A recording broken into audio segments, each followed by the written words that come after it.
I'm not so sure I'm going to have two parts of this message. Maybe the Lord knows it's going to be a long message.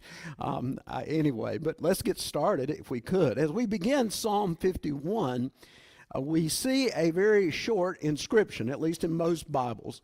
It says this. It says, "To the chief musician, a psalm of David, when Nathan the prophet went to him after he had gone to Bathsheba." This one short entry in the Bible says a lot. It speaks of the darkest time in David's life.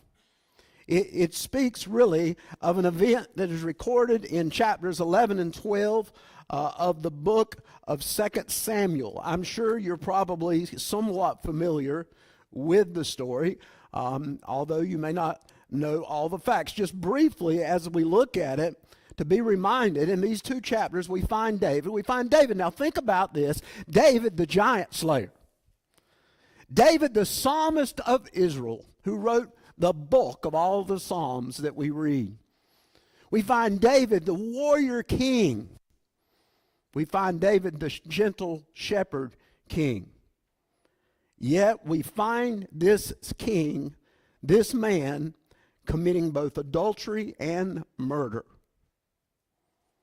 For we read that one evening, David was walking around in his rooftop. The roofs were flat in Israel, and so David, there during a fairly nice time of the year in the springtime, he was up on his roof. Perhaps he found himself, as I do a lot of times, unable to sleep. I don't know if you ever, but the older I get, I'm telling you, when I was the age of these teenagers, I thought, man, how in the world can people say they can't sleep? I felt like then I could sleep 24 hours. Now, I didn't get to because my mom thought everything had to be done at 7 in the morning.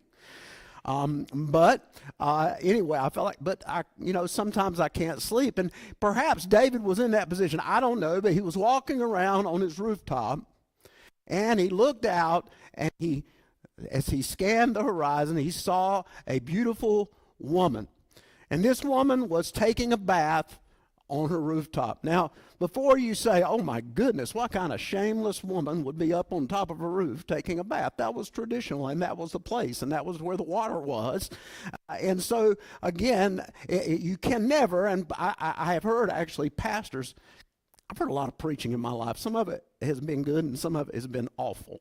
Hopefully this is not one of the awful ones. But anyway, I heard a preacher say something about it was partially Bathsheba's fault. It wasn't, okay?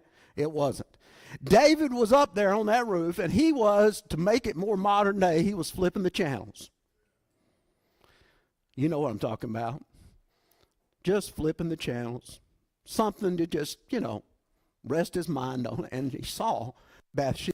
But seeing her was one thing. He didn't say, oh my, and turn around and walk back in the house. He obviously let his gaze linger on this beautiful woman as she bathed. And so he liked what he saw. And David, being king, was able to send for her, but he found out that she was a man's wife. In fact, not only just any man, but one of his mighty men. If you look at Uriah the Hittite, he was one of David's mighty men, one of the men who stood with David against all odds, against all enemies, but she was his wife. But that did not stop David's lust. And so David brought Bathsheba to the palace.